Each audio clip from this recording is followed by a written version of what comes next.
प्रति में भगवान राम का चित्र है। भगवान राम पुष्पक विमान से अयोध्या आ रहे हैं। उस विमान के चित्र उस संविधान की पुस्तिका में उसका स्थान दिया जाता है। भगवान कृष्ण के संदेश को उस संविधान की मूल प्रति में स्थान मिल सकता है। भारत की परंपरा और भारत की विरासत को संविधान की मूल परंपरा में उसमें स्थान मिलता है। लेकिन देश के अंदर 1947 के बाद से बनने वाली सरकारों को क्या राम से इतनी दूरी थी कि राम के नाम से कोई भी कार्य उन्होंने करने से परहेज किया? पहली बार हुआ जब मोदी जी प्रधानमंत्री बने तो अयोध्या के साथ साथ पूरे रामायण सर्किट को निर्माण करने की जिससे इस पर एक सार्थक पहल हुई और भगवान राम से जुड़े हुए उन सभी पौराणिक ऐतिहासिक स्थलों को एक बार पुनः समाज के सामने नए मूल्यों के साथ, नई कल्पना के साथ, नई काया के साथ हम सबके सामने प्रस्तुत कर सकें, इस पर एक जोरदार पहल हुई। अयोध्या को एक पहचान दिलाने का हो, अयोध्या को जनकपुर के साथ जोड़ने के लिए बस यात्रा के माध्यम से कार्य करने का हो, राम जानकी मार्ग के माध्यम से उस मार्ग को जिस मार्ग से भगवान राम मां जानकी को लेकर के अयोध्या धाम पधारे थे, जनकपुर से पधारे थे, उस पूरे मार्ग को 4 लेन की एक अच्छे मार्ग के साथ जोड़ने की बात हो, या फिर अयोध्या में भगवान राम की 14 वर्षों के वनवास के बाद अयोध्या आगमन की स्मृति में दीपोत्सव की भव्य आयोजन के माध्यम से और दुनिया को उसके साथ जोड़ने का अभिनव कार्यक्रम का हो। ये जो पहचान है, ये सोच होती है अपनी परंपरा और अपनी संस्कृति के साथ। याद रखना, अपनी संस्कृति को विस्मृत करके कोई समाज और कोई राष्ट्र आगे नहीं बढ़ सकता। आज अगर भारत विकास की नई नई बुलंदियों को छू रहा है, इसलिए छू रहा है क्योंकि हमने अपनी परंपरा और अपनी बुनियाद को मजबूत बनाने का कार्य किया। रामायण सर्किट के माध्यम से, स्वदेश दर्शन के माध्यम से देश के अंदर उन अपने सभी पौराणिक और ऐतिहासिक महत्व के स्थलों को पुनः उसी स्तर पर, उसी गरिमा के साथ उसके विकास की एक नई गाथा पुनः स्थापित करने के समय कार्य हुआ। कहीं रामायण सर्किट के माध्यम से, कहीं कृष्णा सर्किट के माध्यम से, कहीं आध्यात्मिक सर्किट के माध्यम से, कहीं बौद्ध सर्किट के माध्यम से, अलग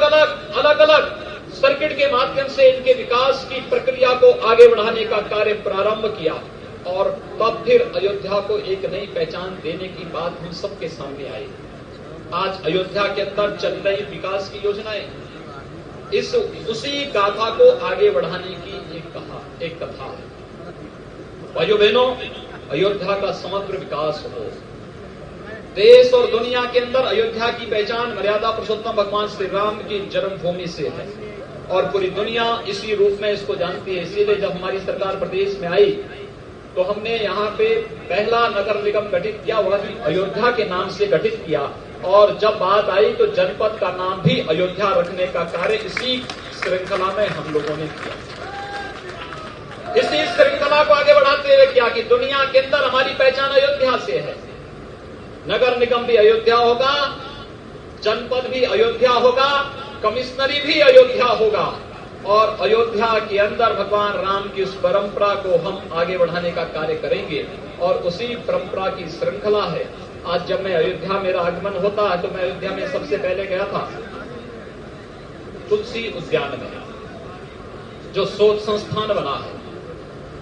हम सब जानते हैं तुलसीदास जी ने रामचरितमानस की रचना उसी स्थान पर बैठकर लिखी थी और वह स्थान आज भी, पहले वहां रामलीला का मंचन होता था, पिछली सरकारों ने रामलीला का मंचन समाप्त करवा दिया था। हम लोगों ने रामलीला का मंचन फिर से प्रारंभ करवाया। रामलीला का मंचन वहां पर नियमित रूप से हो रहा है। शोध संस्थान निरंतर देश और दुनिया के अंदर भगवान राम से जुड़े हुए स्थल कहां कहां पर हैं, इन सब के बारे में जहां बहुत अच्छे ढंग से कार्य होना प्रारंभ हुआ है, वहीं एक और कार्य वहां पर प्रारंभ हुआ है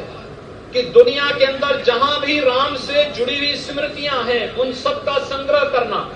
रामलीलाओं का आयोजन दुनिया के अंदर कहां कहां पर होता है, उन उन सभी रामलीलाओं को अयोध्या में बुलाना, दीपोत्सव के कार्यक्रम के माध्यम से आपने देखा होगा कि हम लोगों ने कितने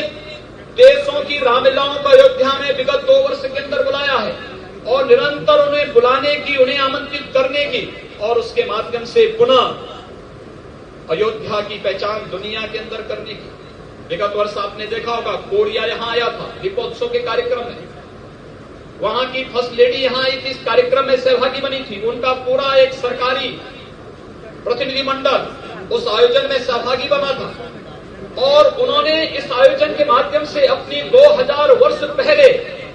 की उस विरासत को ढूंढा जिसमें उनके द्वारा कहा जाता कि अयोध्या की राजकुमारी 2000 वर्ष पहले कोरिया गई थी और उनका एक भव्य स्मारक अयोध्या में बनाने की कार्रवाई उनके स्तर पर प्रारंभ हुई है। ये सांस्कृतिक संबंध दुनिया के अंदर एक दूसरे को जोड़ने के बहुत बड़े संबंध होते हैं। भगवान राम